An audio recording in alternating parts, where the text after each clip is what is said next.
ఆంధ్రప్రదేశ్ మాజీ ముఖ్యమంత్రి వైఎస్ఆర్సీపీ పార్టీ అధినేత జగన్మోహన్ రెడ్డి గారు ఈరోజు తన నివాసం నుంచి విజయవాడ మీదుగా అంబటి రాంబాబు అంటే మొన్ననేమో అంబటి రాంబాబు గారిని పరామర్శించారు. ఈరోజేమో జోగి రమేష్ వైఎస్ఆర్సీపీ పార్టీ మాజీ మంత్రిగా ఉన్న జోగి రమేష్ను పరామర్శించేందుకు ఆయన ఇంటిపై జరిగిన దాడిని ఖండించేందుకు జగన్మోహన్ రెడ్డి గారు బయలుదేరారు. అయితే ఈరోజు దాదాపుగా ఇక్కడ కూడా సాయంత్రం 5:30 గంటల దాకా రోడ్డు మీద ట్రాఫిక్ మధ్యలోనే ప్రజలను అభివాదం చేసుకుంటూ పోయే పరిస్థితి వచ్చింది.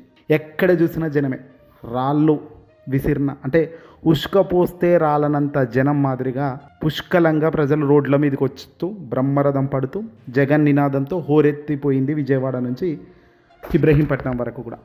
ఇక మొన్ననేమో అంబటి రాంబాబు గారి ఇంటికి ఏ మాదిరిగా అయితే వెళ్ళారో అదే మాదిరిగా జంగల్ రాజ్ పరిపాలన ఏంటో ప్రజలకు చెప్పేందుకు జగన్మోహన్ రెడ్డి గారు బయలుదేరారు.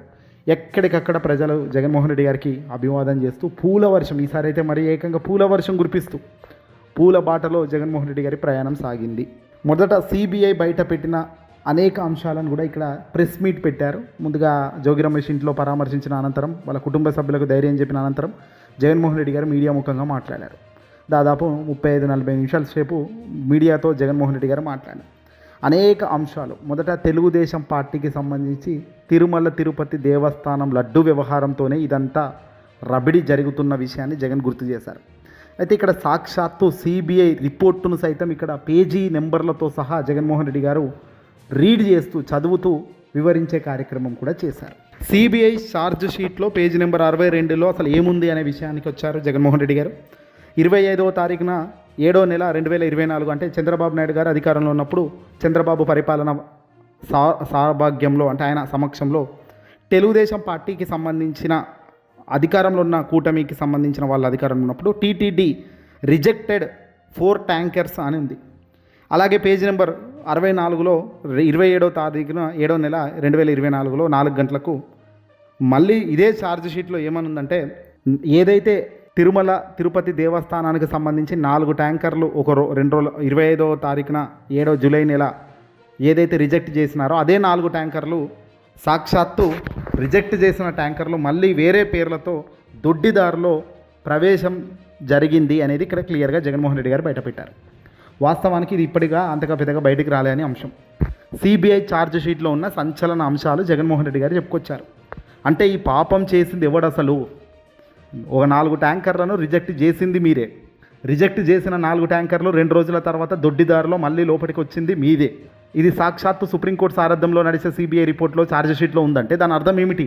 తప్పు ఎవడి హాయంలో జరిగింది, ఎవడు అధికారంలో ఉన్నప్పుడు జరిగింది, ఎవడు రిజెక్ట్ చేశాడు, ఎవడు మళ్ళీ దొడ్డిదారిలో దానికి గ్రీన్ సిగ్నల్ ఇచ్చి పచ్చ జెండా ఇచ్చి పంపించారో అది ఎక్కడ కలిసింది? ఇది కదా తేలాల్సింది. పాపం చేసింది ఎవడు అనేది ఎవడిని అంటూ జగన్మోహన్ రెడ్డి గారు జోగి రమేష్తో ఇంటిని సందర్శించిన తర్వాత ప్రెస్ మీట్లో మాట్లాడిన మాటలు ఇవి. దీంతో చంద్రబాబు డిఫెన్స్లో పడిపోయారు. వాస్తవానికి Chandrababu, Pawan Kalyan, Telugu Desam party, Janasena party, BJP party పూర్తిగా డిఫెన్స్లో పడిపోయింది టాపిక్తో. ఇప్పటికి కూడా దీనిపై స్పష్టంగా వాళ్ళు ఏం చెప్పడం లేదు. ఎవడు చెప్పాడో అంటున్నాడు చంద్రబాబు. ఎవడు చెప్పాడు అందులో జంతువుల కవ్వు కలవలేదు అంటుండు. మరి ఎవడు చెప్పాడో అందులో జంతువు కలిసిందని మరి ఎవడైనా చెప్పాడా? పోనీ సాక్షాత్తు సుప్రీంకోర్టు ధర్మాసనం పెద్దలను నియమించి ఒక దర్యాప్తుకు అంటే ఎవరికి మద్దతుగా కాకుండా ఒక పర్ఫెక్ట్ విధానంలో వాళ్ళు దర్యాప్తు చేయించి దాని ఆధారాలు బయట పెడితే లేదు వీళ్ళని మేము నమ్మము అని ప్రత్యేకంగా ఒక 3 సభ్య కమిటీ అని ఇంకో కమిటీని మేము తెస్తున్నామని చెప్పడం అంటే సుప్రీంకోర్టు పెట్టిన వ్యవస్థ కన్నా గొప్ప వ్యవస్థన చంద్రబాబు నాయుడు గారి వ్యవస్థ, చంద్రబాబు నాయుడు గారి పదవి అంటూ జగన్మోహన్ రెడ్డి గారు ఆగ్రహం వ్యక్తం చేశారు. కేవలం స్వార్థ రాజకీయాల కోసమే ఇలా దొడ్డిదారులు అడ్డ రాజకీయాలు చేస్తున్నారు తప్ప మరొకటి కాదన్నారు. ఇక జోగి రమేష్ ఇంట్లో ఏకంగా యాసిడ్ బాటిళ్ళు విసిరారు, ఏకంగా పెట్రోల్ బాటిళ్ళు విసిరారు. అక్కడ యాసిడ్ బాటిల్లే విసిరేసే కార్యక్రమం ఎక్కడి నుంచి వచ్చింది? పైగా పోలీసుల సమక్షంలో యాసిడ్లు చేతిలో పట్టుకొని ఎగరేసుకుంటూ వచ్చి ఇంటి మీదకి వేస్తుంటే సాక్షాత్తు పోలీసులు కాపలా కాస్తున్నారా, లేదంటే రక్షణ లేకుండా దాడి చేస్తున్న వాళ్ళకి రక్షణ కల్పిస్తున్నారా? దాడి చేస్తున్న వాళ్ళకి రక్షణ కల్పించే పోలీస్ వ్యవస్థ ఎట్లా నమ్మాలి రాష్ట్ర ప్రజలు? ఒక మాజీ మంత్రిగా ఉన్నత స్థాయిలో ఉన్నత వ్యక్తి మీదనే ఇలాంటి దాడులు జరుగుతుంటూ ఇలాంటి దారుణమైన ఘటనలు జరుగుతుంటే పేదవాడికి, మంచి వాళ్లకు అన్యాయం జరుగుతుందా, న్యాయం జరుగుతుందా అనేది ఆలోచించుకోవాలి.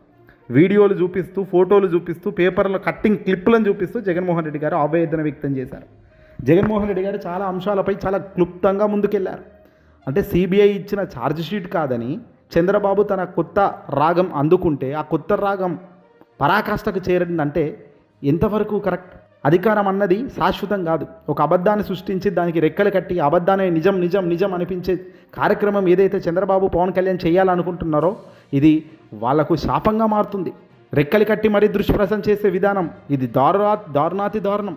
తిరుమల లడ్డూలో ఎటువంటి కల్తీ జరగలేదని సిబిఐ స్పష్టం చేస్తుంటే జంతువుల కొవ్వు కానీ గడ్డు మాంసం కొవ్వు కానీ పంది కొవ్వు కానీ కలవలేదు అంటూ సిబిఐ రిపోర్ట్ ఇస్తుంటే శ్రీ వెంకటేశ్వర స్వామిని అగౌరవపరుస్తూ అవమానపరుస్తూ చంద్రబాబు ఒక అబద్ధాన్ని సృష్టించి దానికి రెక్కలు కట్టి మరీ దుష్ప్రచారం చేస్తున్నారు. లడ్డూలో జంతువుల కొవ్వు కలిసింది అంటూ విచారప్రచారం చేస్తున్నాడు ఇప్పటికీ. పైగా ఈరోజు శ్రీశైలంకు సంబంధించిన లడ్డూలో కల్తీ జరిగిందంటున్నాడు ఈ పెద్ద మనిషి. అసలు తిరుపతి శ్రీ వెంకటేశ్వర స్వామికి సంబంధించిన పుణ్యక్షేత్రంలోనే కల్తీ లేదు అయ్యా అని సిబిఐ ఇచ్చిన రిపోర్ట్ చెప్తుంటే లేదు మేము శ్రీశైలంలో అయింది అంటూ మళ్ళీ టాపిక్ డైవర్ట్ చేస్తుండడం ఎంతవరకు సమంజసం? ఎలాంటి కల్తీ జరగలేదని, ఎలాంటి తప్పు లేదు అని రిజెక్ట్ చేసిన 4 ట్యాంకర్లు దొడ్డిదారిలో మళ్ళీ టీటీడీలోకి ఎలా వెళ్ళాయి అంటే అది చంద్రబాబు అధికారంలో ఉన్నప్పుడు చంద్రబాబుకు సంబంధించిన బోలేబాబాకు సంబంధించిన కంపెనీలే వాటికి గ్రీన్ సిగ్నల్ ఇచ్చాయని సిబిఐ కొందరి ప్రతినిధులను నోటీసులు ఇచ్చింది, ప్రతివాదులుగా చేర్చింది, అక్యూజ్డ్గా. అందులో ఏ ఒక్కరు వైసీపీ పార్టీకి సంబంధించిన వాళ్ళు లేరు, ఏ ఒక్కరు వైసీపీ పార్టీలో మాజీకి ఈవో కానీ టీటీడీలో పనిచేసిన వాళ్ళు లేరు. ఎందుకు మరి? ఎందుకంటే వాళ్ళు ఎలాంటి తప్పు చేయలేదు కనుక, ఎలాంటి దాంట్లో లేదు కనుక. వైవి సుబ్బారెడ్డి కానీ భూమన కరుణాకర్ రెడ్డి లాంటి వాళ్ళు కానీ ఎటువంటి తప్పు జరగలేదని సిబిఐ క్లీన్ షీట్ కూడా ఇచ్చింది. సిబిఐ ఇచ్చిన ఛార్జ్ షీట్లో పేజీ నెంబర్ 62లో వాళ్ళు మెన్షన్ చేసింది ఏమిటయ్యా అంటే చంద్రబాబు ముఖ్యమంత్రిగా ఉండగా జూలైలో టీటీడీ వాళ్ళు 4 ట్యాంకర్లు రిజెక్ట్ చేశారు, అవే 4 ట్యాంకర్లను దొడ్డిదారిలో మళ్ళీ టీటీడీకి రప్పించి వాటినే వాడారు అని సిబిఐ రిపోర్ట్ ఛార్జ్ షీట్లో పేజీ నెంబర్ 62లో ఉంది. ఇది వాస్తవమా కాదా? మరి ఇప్పుడు అదే పాపం ఎవడు చేశాడు? చేసిన పాపం ఒకడైతే నిందలు మరో వైపు వేస్తూ ఆ వేస్తున్న నిందలు కరెక్ట్ కావని పూజలు చేసే కార్యక్రమం ఏదైతే వైసీపీ మంత్రులు చేస్తున్నారో దాన్ని తప్పుపడుతూ వాళ్ళని తీసుకుపోయి జైళ్ళల్లో వేయడం, వాళ్ళ ఇంటి మీదకి వెళ్ళి దాడులు చేయడం దరిద్రపు సాంప్రదాయం కాక మరేమవుతుంది? ఇవన్నీ కూడా రాబోయే రోజుల్లో శాపంగా మారతాయి. ఇవన్నీ కూడా రాబోయే రోజుల్లో ఏకంగా ఓటమికి గల కారణాలుగా నిలుస్తాయి అనడంలో సందేహమే లేదు. ఏదేమైనప్పటికీ కూడా జగన్మోహన్ రెడ్డి గారి చిత్తశుద్ధి ప్రజలకు కనబడుతుంది. అందుకే ప్రజలు బ్రహ్మరథం పడుతున్నారు. తాము తప్పు చేసి ఉంటే తమ హయాంలో పనిచేసిన అనిల్ సింగ్లను మళ్ళీ టీటీడీ ఈవోగా ఎందుకు తెచ్చావు చంద్రబాబు అంటూ ప్రశ్నల వర్షం కురిపించారు జగన్మోహన్ రెడ్డి గారు ఈరోజు ఇబ్రహీంపట్నం జోగి రమేష్ ఇంటి ముందు ప్రెస్ మీట్లో. గత చంద్రబాబు హయాంలో అనిల్ సింగ్ టీటీడీ ఈవోగా పనిచేశారు. మేము ఆయన్ను మా హయాంలో కూడా కొనసాగించాము కూడా. అయితే ఇప్పుడు అదే అనిల్ సింగ్ను మళ్ళీ టీటీడీకి ఈవోగా చంద్రబాబు ఎందుకు తీసుకొచ్చారు? మరి ఎందుకు? అర్థం ఏమిటి? అంటే చంద్రబాబు చేసే ఆరోపణలకు చిత్తశుద్ధి లేదు అనడానికి ఇంతకన్నా నిదర్శనం కాదా అంటూ కూడా ఆయన చెప్పుకొచ్చారు. ఇదే సమయంలో ఏదైతే చంద్రబాబు నాయుడు గారు పదే చెప్తున్నాడో మరి అదే చెప్తున్న టీటీడీ ఈవోగా ఉన్న ఈ శ్యామలరావును ఎందుకు తొలగించారు? ఆ తొలగించడానికి కారణాలు ఏమిటి అంటూ జగన్ ప్రశ్నల వర్షం కురిపించారు. మీరు అధికారంలోకి రాగానే టీటీడీ ప్రక్షాళన అంటూ శ్యామలరావును తీసుకొచ్చారు. మరి ఇప్పుడు ఆ ప్రక్షాళన అయిపోయిందని తీసేశారా? ఆ ప్రక్షాళన ముగిసిందని తీసేశారా? టీటీడీ ప్రక్షాళన జరిగిందని చంద్రబాబు భావిస్తున్నారా అంటూ జగన్ నిలదీశారు. అదే చంద్రబాబు ముఖ్యమంత్రిగా ఉండగా అదే శ్యామలరావు టీటీడీ ఈవోగా ఉండగా 4 నెలల్లోనే వచ్చి రాగానే 4 నెయ్యి ట్యాంకర్లు తిరుమలకు వచ్చాయి.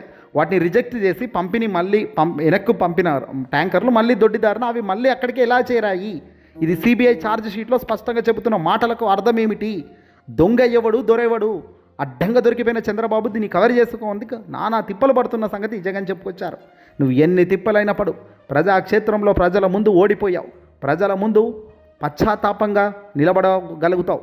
రాబోయే రోజుల్లో దేవుడి సాక్షిగా మరింత డ్యామేజ్ ఇంకా నీ పార్టీకి నీకు ఉంటుందనడంలో సందేహం లేదనేది సామాన్యుల నుంచి వస్తున్న మాట. చూడాలి ఏం జరుగుతుందో. ఈ వీడియోని అసలు లైక్ కొట్టి షేర్ చేయండి.